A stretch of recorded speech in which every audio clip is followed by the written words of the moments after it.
Bonjour mesdames, messieurs, bienvenue à Série Rugby, votre web TV dédiée au rugby languedocien de la 4e série à honneur, diffusée mercredi, jeudi et vendredi sur sérierugby.fr avec mes céréales chroniqueurs. Bonjour Stéphane. Salut Alain.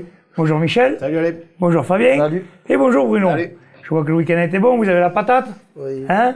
Comme d'habitude, bon.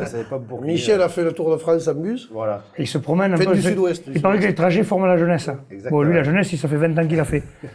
On va féliciter ceux qui ont gagné les pronostics d'ailleurs et qui gagnent des places pour le match de Béziers contre Carcassonne et pour RCNM Biarritz. C'est bien. Ah, c'est bien d'avoir les deux matchs là. Les deux matchs, ils pourront choisir, soit ils iront voir Béziers, soit Narbonne. Donc, on va saluer El Mago, donc Julian, Mouch et RCA. C'est bien, ils ont gagné 2 places chacun, ils vont pouvoir en profiter. Eh bien, on va attaquer directement, messieurs, par la 4e série, notre ami Bruno. Allez, Rieux-Minervois recevait Montredon-Moussan et s'est imposé 14-9, bonus défensif pour Montredon-Moussan. Le Pays de Sceaux s'est largement imposé devant Armissan, 57-7, bonus offensif bien évidemment pour Pays de Sceaux. À noter, bon, pour Armissan c'est un peu compliqué, le bon match à la pile de Jérémy Pialot, président du club. Ah, il met les mains dans le Quand il cambouis. nous avait dit qu'il repartait bien là, Ils ont quelques difficultés, quelques problèmes d'effectifs. Bon, on leur souhaite bon courage pour la suite. Il aura fait tous les postes celui-là. Voilà, il a démarré en 15, il finit en 1. Il faut penser qu'à l'époque, il faisait 65 kilos. Il faisait 65 kilos, il Il a fait levé le le zéro. Il a levé 10 avant. Voilà. Narbonne-Plage poursuit sa balade de santé là, en s'imposant à Metz 63-7. Bonus offensif. À noter qu'il n'y a toujours pas Franck Tourner dans leur effectif, donc ça veut dire quand même qu'ils ont un effectif de qualité. Il Ils ne comptent pas que sur leurs... les scores sont de plus en plus gros, non? C'est au-dessus. Et en plus, j'ai l'impression que s'ils montent en puissance, ils ça montent va un peu en être puissance, difficile. ça va être compliqué. Ils sont en train de se rôder. Voilà. Et dans le dernier match, donc, entre clubs qui viennent de se monter, Pesin s'est incliné à domicile 28-7 contre Van Dargue. Voilà. L'équipe de Bruno. Avec bonus offensif pour Van Dargue. Parfait. Allez, messieurs, nous passons à la 3e série. Michel. Alors en 3e série, le Salagou a empoché sa première victoire à la maison contre la Grande Motte. Une victoire difficile quand même, 20-17. Mais bon, je pense que ça va faire du bien à cette équipe de Jérémy Goldfarb qui va pouvoir se relancer un petit peu avec Jimmy. Oui. Avec Jimmy Goldfarb qui va pouvoir se relancer. Ensuite, La Palme a largement dominé Cornellane, 43-3. Ils empochent évidemment un bonus offensif. Cette équipe de La Palme est une des équipes qu'on n'attendait pas trop, on va dire. On savait qu'ils avaient une belle équipe. On ne s'attendait pas à ce qu'ils tournent comme ça. Ils font une belle saison. Là. Bon, c'est quand même un bon coin de rugby aussi. Que chaque année, ils font des belles saisons. Là, il n'y a plus les Ogres qui étaient Saint-Jean-de-Védas et 7. Ils ont une chance à 1. Je pense qu'avec l'Occitan rugby, là, ça va être les deux équipes qui vont se partager. C'est les deux équipes qui sortent un peu du lot. Certainement. Et effectivement, l'Occitan Rugby qui est resté maître chez lui, 15-5 contre Tour Rugby. Bon, il n'y a pas de bonus, Quelle victoire à domicile. Voilà, il confirme leur bonne position. Ouais. Parfait. Allez, maintenant la 2e série. La 2e série, c'est notre ami Fabien. Allez, 2e série, donc Saint-Jean-de-Védas, c'était Exang. Ensuite, Bram recevait Ouvillain-Cuxac. Victoire de Bram 19-12. Match assez serré. Bram doit sa victoire à l'heure de jeu grâce à un essai de Brabant. Et ils ont fait un bonus défensif quand même. Et bonus défensif pour l'AOC. Voilà. Ensuite, Lurang recevait 7. Mais s'est incliné donc chez lui 12-8. 7, première victoire pour 7. Pour moi, je l'ai dit depuis le début, je pense que 7 est quand même une bonne petite équipe. Bon, ils avaient des mauvais résultats, mais je pense qu'ils avaient un mauvais tableau. Ils ont reçu Morian et Saint-Jean-de-Védas. Ils ont eu des faillites, apparemment des buteurs qui ont raté plusieurs fois à la cible. Et puis ils ont changé le staff, il y a un nouveau staff, et donc avec Ruiz on le perd à. Faut que la mayonnaise prenne. Donc le temps que la mayonnaise prenne, c'est sûr que ça va. Mais c'est une équipe qui risque de. Voilà, ils n'ont pas été l'année dernière en finale pour rien, certainement que cette année. Bon, non, mais je pense qu'il faudra compter sur eux. Bon, ils ont pris un peu de retard, mais bon, il faudra compter sur eux aussi. Ensuite, donc Bassin Sud-Minervois qui recevait l'Union Névian-Canéode. Bon, mais comme j'y étais, large victoire avec le bonus offensif, mais c'est vraiment pas la physionomie du match. Le Bassin a joué avec beaucoup de cœur, franchement, une équipe très très jeune, mais beaucoup de mental. La 45e, je crois qu'il menait encore 15-6. Il y avait rien quand même. Ouais, vraiment. Il y avait que 3 points dans la 60e, ils ont craqué. Oui, après, bon, je crois qu'on marque un essai de plus, une pénalité.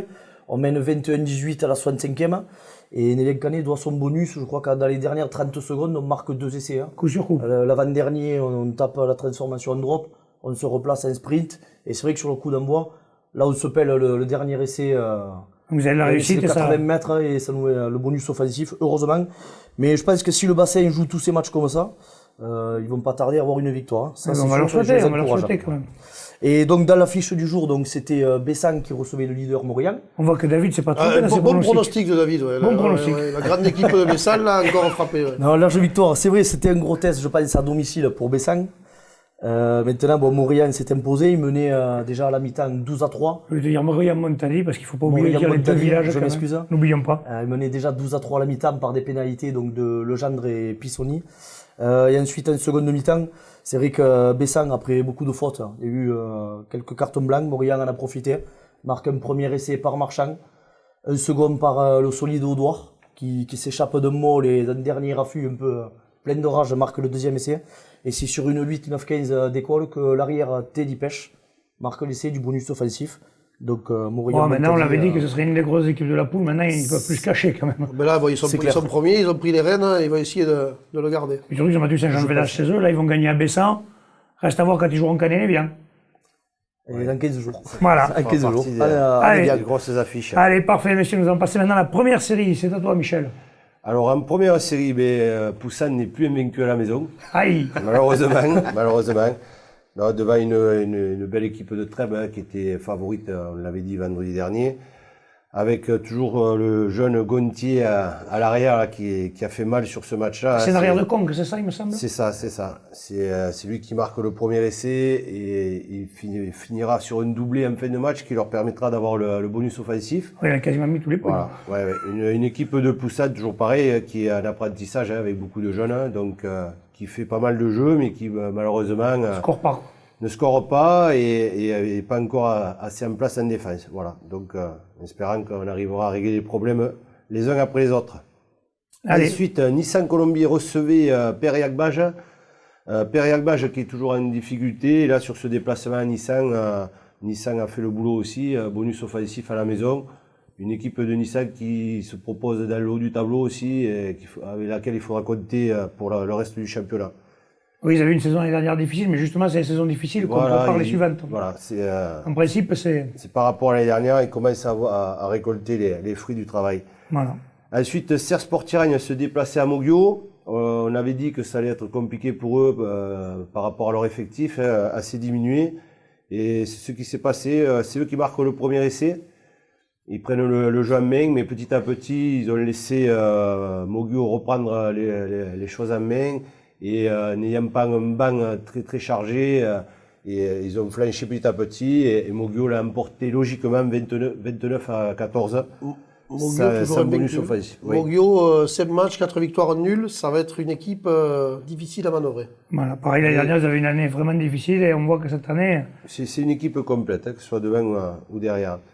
Et le match phare dont on avait parlé la semaine dernière, c'est Alaric qui recevait Villeneuve.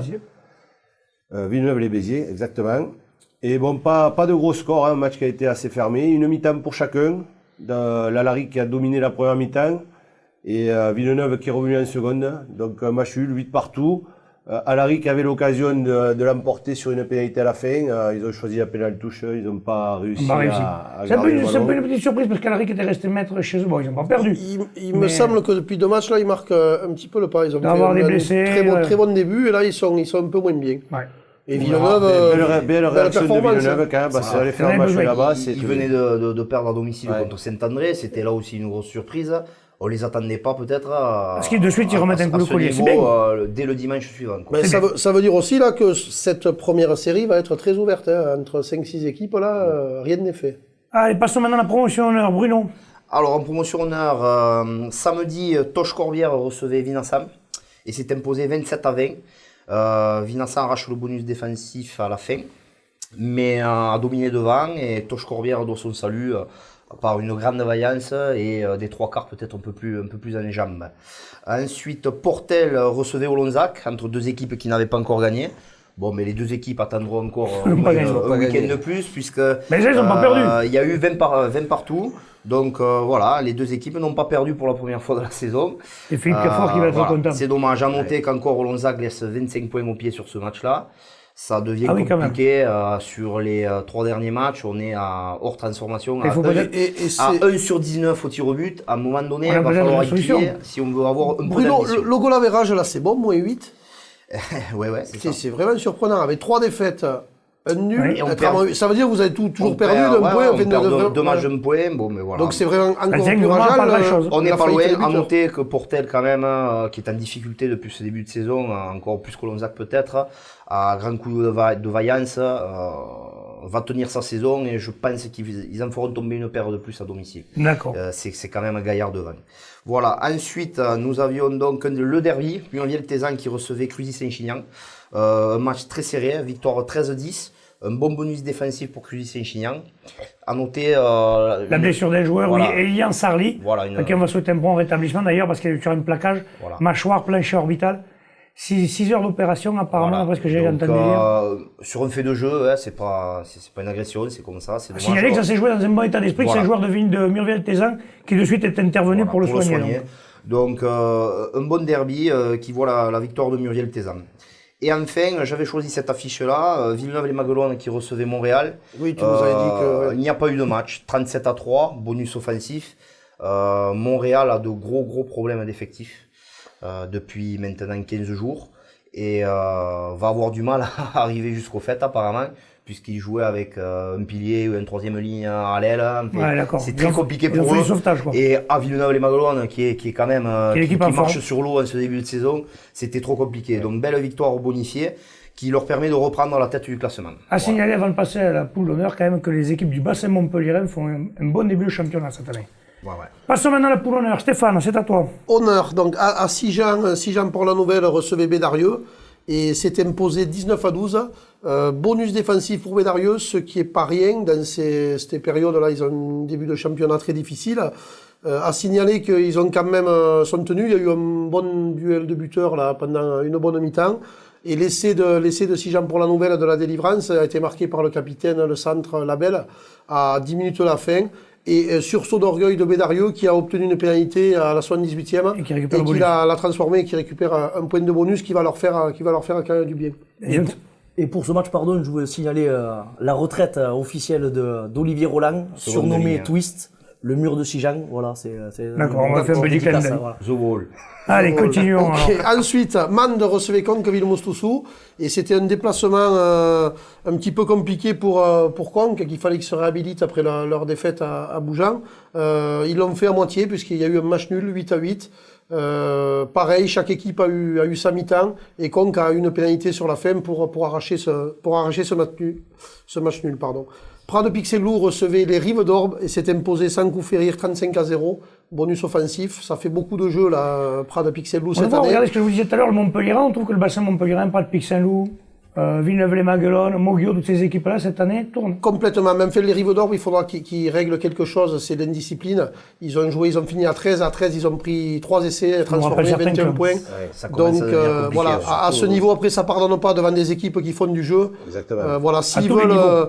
Et là, ils sont en train de plonger dangereusement vers la fin du classement. Il va falloir qu'ils se reprennent. Et ensuite, dernier match, les Plages d'Orbe recevaient Servien-Bougeant et se sont imposés 18-10. Voilà. Bon, ben voilà. Est-ce que Johnny Howard a joué? Non, Johnny Howard n'a pas joué. Apparemment, il n'avait pas la licence. Ah, donc David avait raison. David avait un pronostic de bon. Il a dit que Johnny ne jouerait pas. Sur 38 pronostics, c'est pas mal. C'est pas mal. Bon, ben, messieurs, je vais vous remercier. On va se retrouver demain avec un invité. Nous aurons Éric Doria, le responsable des arbitres du Languedoc. Messieurs, je vous remercie. Bonne fin de soirée. Transpirez bien sur tous les terrains. Allez, au Allez, revoir. ciao. Ciao.